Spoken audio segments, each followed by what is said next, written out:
क्या आपने कभी सोचा है कि प्रोमिसेस इंटरनली काम कैसे करते होंगे? आपने प्रोमिसेस यूज़ तो किए होंगे, देन कैच से उसको चेन भी किया होगा कि भाई ये होने के बाद ये करना है, ये होने के बाद ये करना है। एसिंक्रोनस प्रोग्रामिंग यूज़ की होगी।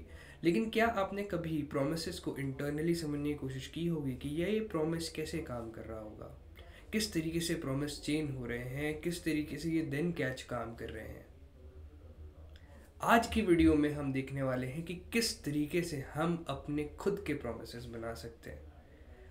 हम क्या करेंगे, हम प्रोमिसेस को इंटरनली समझने की कोशिश करेंगे कि किस तरीके से प्रोमिसेस की स्टेट पेंडिंग होती होगी, कैसे काम करता होगा प्रोमिस जब प्रोमिस फुलफिल हो जाए, और कैसे काम करता होगा प्रोमिस जब प्रोमिस रिजेक्ट हो जाए। तो चलिए शुरू करते हैं।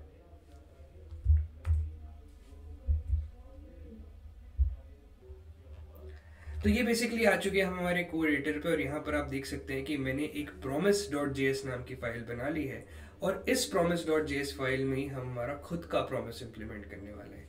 तो सबसे पहली चीज़, प्रोमिसेस के 3 स्टेट होते हैं। तो लेट्स जस्ट डिफाइन दो स्टेट। मैं कहता हूँ कॉन्स्ट पेंडिंग,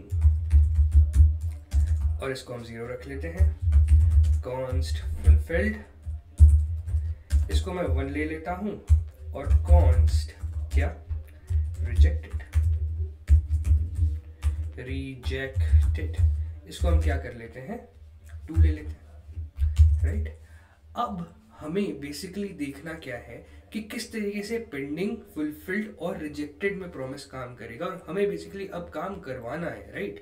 तो हम क्या करेंगे, हम एक फंक्शन बनाते हैं जिसका नाम हम रख देते हैं कस्टम प्रॉमिस। अब आप याद रखिए, प्रॉमिस कोई फंक्शन नहीं है, प्रॉमिस तो एक ऑब्जेक्ट है।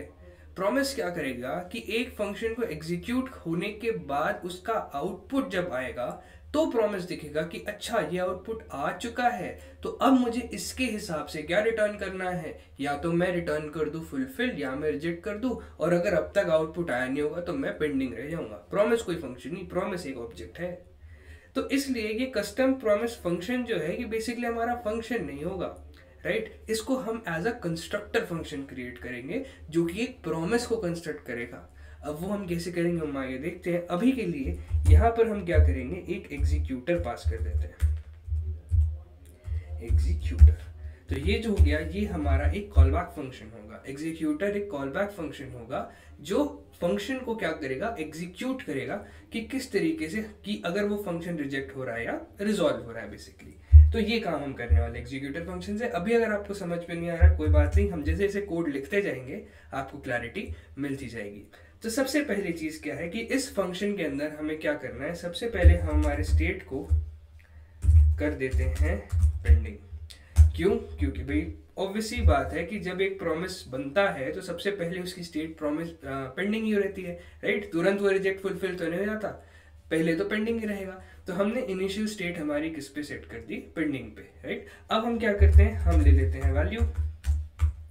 अच्छा जी, तो अब जब पेंडिंग है कोई प्रॉमिस तो उसकी वैल्यू क्या होगी, उसकी वैल्यू नल होगी ना। तो हमने यहाँ पर कर दिया नल। दूसरी चीज अब क्या है कि जैसे आपको पता है प्रॉमिस की हम चेनिंग कर सकते हैं। अब प्रॉमिस की चेनिंग कर रहे हैं बेसिकली, मतलब हम क्या कर रहे हैं, कुछ फंक्शन को कॉल बैक कर रहे होंगे कि यार ये काम हो गया, ये कर दो, फिर ये हो गया तो ये कर दो। इस तरीके से हम चेनिंग करते रहते हैं। तो बेसिकली वो क्या है, वो कॉल बैक फंक्शन ही तो है जो हम बार बार कॉल कर रहे हैं, राइट। तो इसलिए क्या करते हैं कि हम एक कॉल बैक फंक्शन के लिए एरे बना लेते हैं। हम क्या कह देते हैं, उनका नाम हम रख देते हैं हैंडलर्स। चलिए, ये हैंडलर्स होंगे हमारे, और ये होंगे क्या, एम्प्टी एरे में हमने रख दिया, क्योंकि अभी हमने कोई भी हैंडलर तो लगाया नहीं। जब हम हैंडलर लगाएंगे तो हम उनको इन एरेज में पास करते रहेंगे, और उनको एक एक करके क्या करते रहेंगे, कॉल करते रहेंगे, राइट, जस्ट लाइक हमारे कॉल बैक फंक्शंस। अब आगे बढ़ते हैं। अब हम लगा लेते हैं हमारे कैचर्स, और ये हमारे कैचर्स क्या होने वाले, आपको पता ही है कि जब हम कैच स्टेटमेंट में जाते हैं तो एरर्स आते हैं, वहां पे भी कॉल बैक फंक्शन हमको मिलता है ना। तो उसके लिए हमने क्या कर लिया, कैचर्स लगा लिए, राइट। तो ये सारी चीजें तो हमने जो है डिफाइन कर ली हैं। अब हमें क्या करना है, अब आपको पता है प्रॉमिस का क्या होता है, प्रॉमिस या तो रिजॉल्व होता है या तो वो क्या होता है, रिजेक्ट होता है। तो अब हम वो दोनों फंक्शन भी खुद से इंप्लीमेंट करने की कोशिश करते हैं। तो सबसे पहले हमारा रिजॉल्व फंक्शन हम देख लेते हैं। तो फंक्शन रिजॉल्व, अब ये फंक्शन रिजॉल्व कैसे होगा, इस रिजॉल्व फंक्शन को हम कैसे लिखेंगे? तो याद करिए कि प्रॉमिस में क्या होता था कि भाई अगर स्टेट पेंडिंग है तो कुछ हमें कुछ नहीं करना है। तो हम लिख लेते हैं कि भाई अगर पेंडिंग है स्टेट, अगर हमारी जो स्टेट आ रही है वो पेंडिंग है, वो क्या है, पेंडिंग है, तो फिर हमें कुछ नहीं करना है, क्योंकि भाई अब तक ना वो रिजेक्ट हुई है ना रिजॉल्व हुआ है, तो उसको अभी छेड़खानी उसके साथ हमें नहीं करनी है। तो if state is not pending, अगर स्टेट पेंडिंग नहीं है तो फिर तो आप प्यार से रिटर्न कर जाए, मतलब या तो वो रिजॉल्व हो चुका होगा या रिजेक्ट हो चुका होगा। तो अगर स्टेट पेंडिंग नहीं है तो भाई वो रिजॉल्व ऑलरेडी हो गया होगा या रिजेक्ट ऑलरेडी हो गया होगा, तो हमको कोई काम आगे करने की जरूरत नहीं है। लेकिन अगर स्टेट पेंडिंग है तभी तो हमें देखना है ना कि हमको उसको रिजॉल्व करना है या रिजेक्ट करना है, तो उसके लिए हम अब रिजॉल्व फंक्शन लिखेंगे। तो हमने लिखा कि भाई हमारा स्टेट फुलफिल्ड हो चुका होगा, राइट, या फिर और क्या हो सकता है साथ साथ में, और हमारी जो वैल्यू आ चुकी होगी वो आ चुकी होगी। तो अब क्या वैल्यू आई होगी, इस रिजॉल्व फंक्शन में हम ले लेते हैं एक पैरामीटर, ये क्या हो गया, इस रिजॉल्व फंक्शन में हम ले लेते हैं एक पैरामीटर जिसका नाम हम रख लेते हैं रिजल्ट। और ये रिजल्ट बेसिकली कहाँ आया होगा, हमारे रिजॉल्व फंक्शन में, जिसके तहत ये रिजॉल्व फंक्शन हमारा आएगा कि भाई ये रिजल्ट मिला है मुझे इस रिजॉल्व फंक्शन से, तो मैं हमारी जो वैल्यू हमने नल सेट की हुई थी उस वैल्यू को क्या सेट करा लूंगा, इस रिजल्ट पे सेट करा लूंगा। तो ये हमारा स्टेट सेट हो गया, ये हमारे वैल्यू सेट हो गए। अब हमें सेट क्या करना है, रिजॉल्व फंक्शन में क्या जाते हैं, कॉलबैक्स जो सक्सेसफुल है, मतलब हमारे कौन से जाएंगे, हैंडलर्स जाएंगे। तो हैंडलर्स पर एक फॉर ईच लूप लगाया हमने, और फॉर ईच लूप लगा करके फॉर एवरी हैंडलर हम क्या कर लेते हैं, फॉर एवरी हैंडलर हम कर लेते हैं इसको पुश। कहाँ पुश करना है, हमें बेसिकली इस हैंडलर एरे में करना है। तो फॉर एवरी हैंडलर पुश तो नहीं करते, फॉर एवरी हैंडलर हम क्या कर लेते हैं कि इन हैंडलर्स की वैल्यू एक्सेस करने की कोशिश कर लेते हैं। तो लेट्स से हमने इनकी वैल्यू एक्सेस कर ली, handlers for every handler let's just get their values कि भाई उनकी क्या क्या वैल्यू है, जिनके हिसाब से फिर उनकी चेनिंग हो जाएगी। तो ये हो गया, तो ये रिजॉल्व फंक्शन में लिख लिया। अब इस रिजॉल्व फंक्शन में क्या क्या, एक बार मैं आपको फिर से बता दूं, एक फंक्शन रिजॉल्व लिखा, क्या होता है कि हमें पूरे फ्लो में फंक्शन को लिखते हैं, कई चीजें समझ में नहीं आ रही होती है। तो अब ये फंक्शन हमने पूरा लिख लिया है, अब मैं आपको उसको समझा देता हूँ कि रिजॉल्व फंक्शन कर क्या रहा है बेसिकली। तो ये हमारा कस्टम रिजॉल्व है, ये बेसिकली क्या एक रिजल्ट एक्सपेक्ट कर रहा है, फिर ये चेक कर रहा है कि क्या स्टेट अभी पेंडिंग है, सॉरी क्या स्टेट अभी पेंडिंग नहीं है, राइट। अगर पेंडिंग नहीं है स्टेट तो फिर तो भाई वो प्रॉमिस ऑलरेडी रिजॉल्व या रिजेक्ट हो चुका होगा ना, तो मुझे आगे कुछ करने की जरूरत ही नहीं है, तो मैं वहां से क्या कर जाता हूँ, सिंपली रिटर्न। लेकिन अगर ये रिजॉल्व मुझे करना है तो मुझे क्या देखना पड़ेगा, हमको सेट करना पड़ेगा हमारी स्टेट को कि हाँ भाई हमारी स्टेट फुलफिल हो चुकी है, और ये जो रिजल्ट यहाँ से आया था उस रिजल्ट को हम वैल्यू पे सेट कराएंगे, और वैल्यू पे सेट कराने के बाद हम क्या करेंगे, हमारे जो हैंडलर फंक्शंस थे उनकी वैल्यूज को भी एक्सेस करने की कोशिश करेंगे ताकि उनकी चेनिंग हो पाए। तो इस तरीके से हमने क्या किया, हमारा रिजॉल्व फंक्शन लिख लिया। अब रिजॉल्व फंक्शन लिखने के बाद हमें हमारा कौन सा फंक्शन लिखना है, हमें लिखना है रिजेक्ट। तो सिमिलर पैटर्न में ही हम अपना रिजेक्ट फंक्शन भी लिखेंगे। तो ये हमने लिखा रिजेक्ट, और यहां पर हम क्या करने वाले हैं, हम देखने वाले हैं कि भाई सेम चीज की क्या स्टेट आपकी पेंडिंग है, स्टेट पेंडिंग है तो कुछ भी नहीं करना है यहाँ पर भी हमें। तो यहाँ से भी हम सिंपली रिटर्न कर गए कि भाई स्टेट पेंडिंग तो नहीं है, मतलब रिजॉल्व रिजेक्ट हो चुका होगा, ठीक है। अब हमें क्या करना है, सेम काम करना है, स्टेट को हमें किस पे सेट कर देना है, यहाँ पर रिजेक्टेड पे, और क्या करना है, हमारे पास जो हमारी वैल्यू है उसको हमें सेट कर देना है किस पे, जो अब इस रिजेक्ट का रिजल्ट आया होगा, राइट। अब रिजेक्ट से क्या रिजल्ट आता है, रिजेक्ट से आता है एरर, तो हमने वैल्यू पे क्या सेट कर दिया कि अब यहाँ पर आ जाएगा हमारा एरर सिंपली, राइट। और उसके बाद हमारे पास में कैचेस वाला एरे है, तो हमने सिमिलरली वही काम किया, catches dot for each let's just say for every catch, या ये फंक्शन आप नहीं भी लिखेंगे तो चलता है, क्योंकि क्या होता है कि कैच तो एक ही बार चलता है मोस्ट प्रोबेबली, राइट। मोस्टली वो एक ही बार चलेगा और एक बार में वो रिजेक्ट करके हमें अपना आउटपुट दे देगा, लेकिन लिख लेते हैं for the sake of understanding, right. तो ये हमने एक हमारा for every C let's get the values of C. तो ये हमने कर लिया, ठीक है जी। तो ये रिजॉल्व और रिजेक्ट हमारे दोनों फंक्शंस हो गए। अब हमें कौन कौन से फंक्शंस लिखने हैं? अब हमारे पास फंक्शन क्या है? Dot then and dot catch, ये फंक्शंस हमें लिखने पड़ेंगे। तो ये हम कैसे लिखेंगे? अब देखिए क्या है कि यहाँ पर आप देख पाएंगे कि ये मैंने एक फंक्शन लिखा हुआ है, ठीक है, लेकिन मैं क्या चाह रहा हूँ कि ये जो कस्टम प्रॉमिस है वो मेरा क्या बने, वो मेरा एक बेसिकली कंस्ट्रक्टर फंक्शन बने, राइट, जिससे कि मैं ऑब्जेक्ट्स क्रिएट करूंगा, जिससे मैं प्रोमिसेस क्रिएट करूंगा। तो ये क्या बने, मेरा कंस्ट्रक्टर फंक्शन बने। अब कंस्ट्रक्टर फंक्शन में आपको पता ही है कि दिस कैसे बिहेव करता है। जब भी हम कंस्ट्रक्टर फंक्शन में दिस को लेते हैं ना, तो वो एक एम्प्टी ऑब्जेक्ट रिटर्न करता है और फिर उस ऑब्जेक्ट को आप जैसे चाहो उस तरीके से यूज कर सकते हो, राइट। तो उसी कॉन्सेप्ट का यूज करके बेसिकली हमारे देन और कैच फंक्शन को डिफाइन करने वाले। तो हम क्या करते हैं, दिस डॉट देन, और दिस डॉट देन क्या होगा, हमारा एक फंक्शन होगा, राइट, फंक्शन होगा। और फंक्शन क्या करेगा, सबसे पहले देन क्या होता है, देन भाई सक्सेस होता है, ठीक है, देन हो गया तो भाई ये तो सक्सेस हो जाएगा। तो हम यहाँ पर एक लिख लेते हैं, एक टर्म, ये एक कॉल बैक फंक्शन लेगा, सपोज इसने एक कॉल बैक फंक्शन लिया होगा और यहाँ से ये क्या करेगा, अब जो भी कॉल बैक्स इसमें आते रहेंगे उनकी ये हमको आउटपुट उस हिसाब से देता रहेगा। तो उसके बाद हमारे पास this dot then equal to function, ये कॉल बैक लेता है। और कॉल बैक लेने के बाद अच्छा, अब यहाँ पर हमको करना पड़ेगा कि अगर स्टेट हमारी क्या है, फुलफिल्ड है, ठीक है, अगर स्टेट हमारी क्या है, फुलफिल्ड है, तो आप क्या करिए, जैसे ही किसी प्रॉमिस की स्टेट फुलफिल हुई आप कॉल बैक फंक्शन चला दीजिए विद दैट वैल्यू। चेनिंग करेंगे हम, तो क्या करेंगे, क्या देखेंगे कि अच्छा प्रॉमिस फुलफिल, देन उसका कॉल बैक का वैल्यू, फिर वो वैल्यू आएगी, फिर देन उसके कॉल बैक की वैल्यू। इस तरीके से ही तो हम चेन करते हैं ना, तो ऐसे ही काम हमें करना है। तो हमने बेसिकली यहाँ पर क्या किया हुआ है कि अगर स्टेट फुलफिल्ड है, मतलब हमारा प्रॉमिस भाई हो गया ये, तो देन तो हमने कॉल बैक का कॉल कर लिया। एल्स हम क्या करेंगे कि भाई अब तक देन कॉल नहीं हुआ है, तो आप एक काम करें, हमारे हैंडलर फंक्शन में उस कॉल बैक को पुश कर दें, जो भी कॉल बैक फंक्शन आया होगा उसको पुश कर दें। जैसे ही स्टेट फुलफिल्ड आ जाएगी भाई, उन कॉल बैक्स को हम क्या कर रहे हैं, बेसिकली कॉल कर ले रहे हैं। तो सिंपली इस तरीके से हमने क्या लिखा, हमारा देन फंक्शन लिखा हुआ है ना, ये हमारा हो गया देन फंक्शन। इस तरीके से ही आपको क्या लिखना होगा, आपका कैच भी। तो हमने लिख लिया दिस डॉट कैच, ये भी एक फंक्शन है, ये भी एक कॉल बैक एक्सेप्ट करता है, यूज कॉल बैक क्यों आ रहा है, हाँ कॉल बैक एक्सेप्ट करता है। तो इसके लिए भी आप एक कॉल बैक फंक्शन पास करेंगे। अब ये कॉल बैक कैसा होगा, एक फेलियर कॉल बैक होगा। तो चलिए काम करते हैं, देन के लिए हम सक्सेस कॉल बैक ले लेते हैं, सक्सेस कॉल बैक, है ना।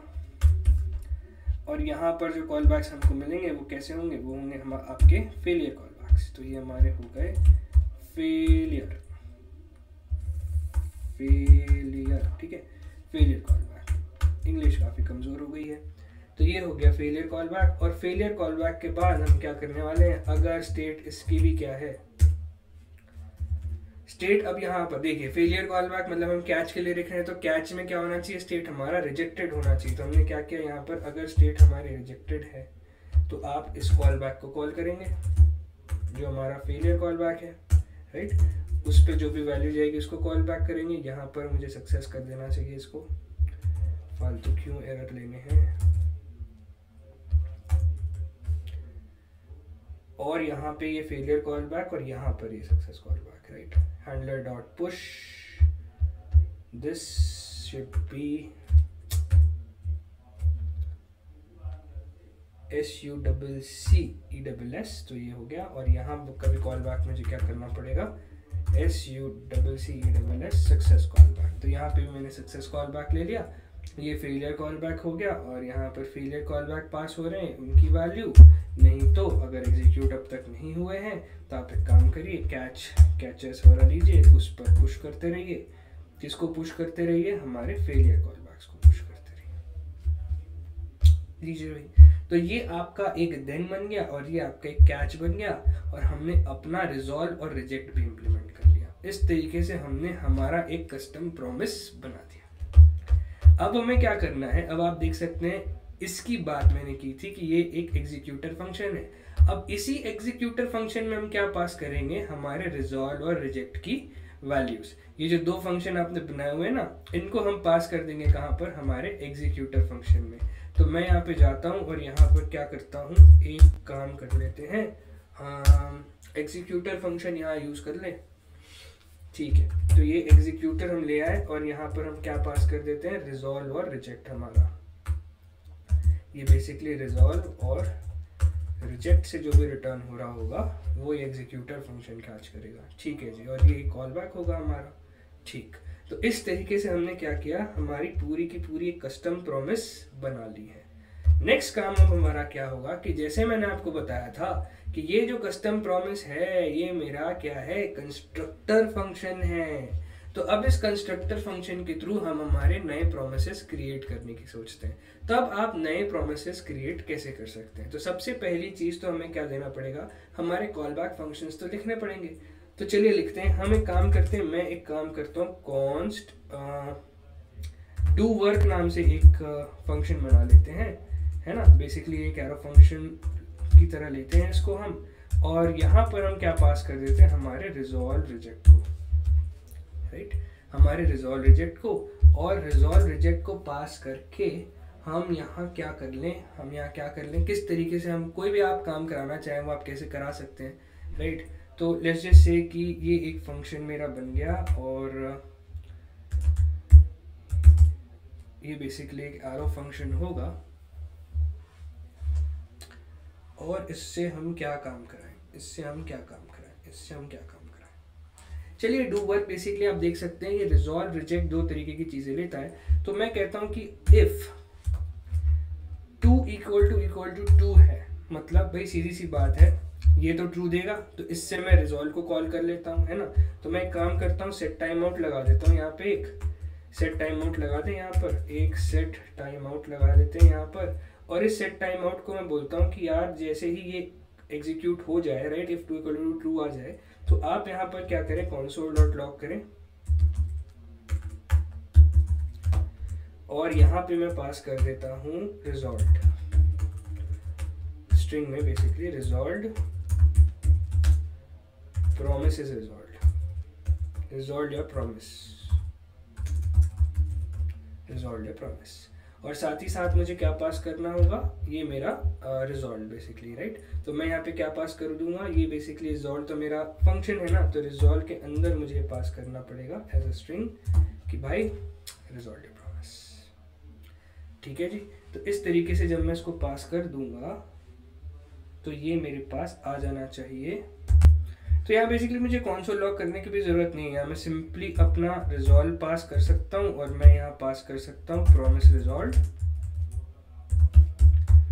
और साथ साथ यहाँ पर टाइम आउट की जगह हम कुछ 1000 सेकेंड्स पास कर सकते हैं। तो इस तरीके से क्या होगा कि जैसे ही मैं इस डू वर्क को मेरे एग्जीक्यूटर फंक्शन में भेजूंगा, मतलब क्या करूंगा, मैं एक कस्टम प्रॉमिस बना के इस एग्जीक्यूटर की जगह हम क्या पास कर रहे होंगे, हमारा डू वर्क फंक्शन, राइट। और ये डू वर्क क्या ले रहा है, बेसिकली डू वर्क हमारा कौन सा फंक्शन है, एग्जीक्यूटर हमने कॉल किया हुआ है। तो ये डू वर्क के पैरामीटर्स की जगह हमारे रिजॉल्व और रिजेक्ट फंक्शन चले जाएंगे, और जैसे ही देखा गया कि अच्छा भाई ये प्रॉमिस तो रिजॉल्व हो जाएगा क्योंकि सेटिस्फाई हो गई कंडीशन, तो जब हम रिजॉल्व को कॉल करके उस पर प्रॉमिस रिजॉल्व भेज देंगे। तो जैसे ही आपका ये रिजॉल्व कॉल होगा, कहाँ गया वो, ये आपका रिजॉल्व कॉल होगा, चेक होगा सारी चीज़ें, और ये जो भी रिजल्ट हमने इस पर भेजा होगा उसकी वैल्यू पे सेट हो जाएगा, तो सही है, फिर ये प्रॉमिस हमारा रिजॉल्व हो जाएगा। और अगर नहीं होगा ये रिजॉल्व, मतलब अगर ये कंडीशन हम फॉल्स करके भी देख लेंगे, तो फिर हमको same set time out use करना पड़ेगा। सेट टाइम आउट हमने 1000 का ही यूज़ कर लिया यहाँ पे भी, और इसको भी हम क्या कर लेते हैं, सेम तरीके से लिख लेते हैं। ये हम गए यहाँ वापस, और यहाँ पर हमने, यहाँ पे हमें क्या करना होगा, रिजेक्ट करना होगा बेसिकली ना, ये डेमोन्स्ट्रेशन है। तो यहाँ पर हमने रिजेक्ट किया और हमने कहा प्रॉमिस रिजेक्टेड, लीजिए। तो ये आपका बन चुका है एग्जीक्यूटर फंक्शन। अब इस एग्जीक्यूटर फंक्शन को हमें हमारा एक खुद का प्रॉमिस क्रिएट करके क्या करना होगा, इसको कॉल करना होगा। तो मैं कहता हूँ लेट क्या बना ले, एक ग्रीट मैसेज बना लेते हैं, ठीक है। ग्रीट मैसेज नाम से मैं एक ऑब्जेक्ट क्रिएट कर लेता हूँ, और इस ग्रीट मैसेज को मैं क्या कहता हूँ कि ये एक नया प्रॉमिस क्रिएट करे। तो हम क्या करेंगे, न्यू कस्टम प्रॉमिस। तो हमारे पास में एक न्यू कस्टम प्रॉमिस क्रिएट हो जाएगा और इस कस्टम प्रॉमिस के अंदर हमें क्या पास करना होगा, हमारा एग्जीक्यूटर फंक्शन। और एग्जीक्यूटर फंक्शन हम यहाँ इस केस में किसको बना रहे हैं, इस डू वर्क वाले फंक्शन को ना, तो ये बनेगा डू वर्क। तो डू वर्क पास हुआ है इस ग्रीट मैसेज में। अब देखते हैं कि क्या ये फुलफिल होता है या ये फुलफिल नहीं होता। उसके लिए हमको क्या करना पड़ेगा, ग्रीट मैसेज को हमारे देन फंक्शन के साथ जोड़ना पड़ेगा, ये देखने के लिए कि भाई ये फुलफिल हो चुका है, मतलब देन के बाद ही तो वो कुछ रिटर्न कर रहा होगा। क्या रिटर्न कर रहा है बेसिकली, तो ग्रीट मैसेज डॉट देन, और यहाँ पर हम क्या करते हैं, इसकी वैल्यू एक्सेस करने की कोशिश करते हैं। और ये हम गए और यहाँ एरे क्यों बन रहे हैं, ये हम गए और यहाँ पर हम क्या करके देखते हैं, जैसे ही वो वैल्यू आई हम कंसोल लॉग करा के देख लेते हैं उस पर्टिकुलर वैल्यू को कि भाई ये मैंने किया, ये है देन का लॉग, तो देन का लॉग, और साथ साथ में मैं क्या पास कर देता हूँ, जो वैल्यू हमारे पास में आई होगी। ठीक है, ये वैल्यू हमारे पास आई है भाई। उसके बाद हम क्या कर देते हैं, इसी ग्रीट मैसेज को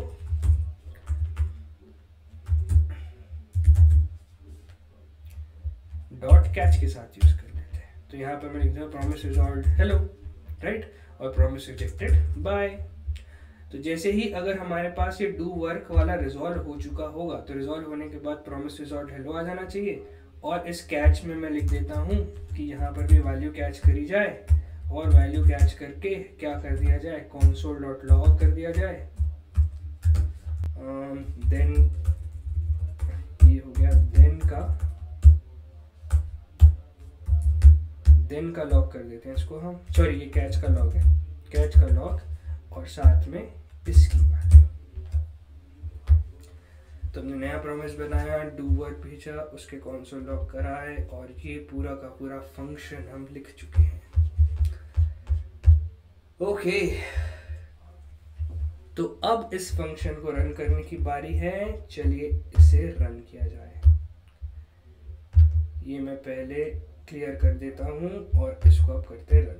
तो हमने किया रन, आप देख सकते हैं देन का लॉग आ चुका है हमारे पास, मतलब हमारा प्रॉमिस रिजॉल्व हो चुका है और हमें ग्रीट कर रहा है हेलो। मतलब यहाँ से हमने इस रिजॉल्व फंक्शन को तो सही से लिख लिया कि जैसे ही हमने रिजॉल्व किया, अगर कंडीशन सेटिस्फाइड हो गई, अगर हमारे पास में एक्चुअली वो प्रॉमिस रिजॉल्व हो चुका है, कोई एरर नहीं है, तो वो क्या कर देगा, वो इस प्रॉमिस को रिजॉल्व कर देगा। लेकिन अगर हम एरर वाले ब्लॉक में जाते हैं, मतलब बेसिकली यहाँ पर मैं आपको कंडीशन से दिखा रहा हूँ, लेकिन रियल एनवायरनमेंट में वो क्या होता है, वो ऐसा होता है कि अगर चीज़ें सेटिस्फाइड हैं तो वो फुलफिल होकर आपको रिटर्न होती है, नहीं है तो वो क्या होता है, आपको रिजेक्ट होकर रिटर्न होता है। तो यहाँ ये कैसे रिजेक्ट होगा, अगर 2 को इक्वल टू 1 कर दिया तो ये तो रिजेक्ट हो जाना चाहिए। तो अब अगर इस कोड को रन करूं तो आई होप कैच वाला स्टेटमेंट चलना चाहिए, catch log promise rejected by. इस तरीके से आपने देखा कि कैसे हमने हमारा खुद का एक छोटा सा प्रॉमिस इंप्लीमेंट करके देखा। तो आई होप इससे आपको थोड़ी सी इंटरनल मिली होगी प्रोमिसेस की, कि प्रोमिसेस इंटरनली किस तरीके से काम कर रहे हैं। ये तो बहुत छोटा सा कोड था, आई एम रियली श्योर कि प्रोमिस का कोड पीछे अगर लिखा होगा किसी ने तो वो कुछ बहुत सोच समझ के ही लिखा होगा।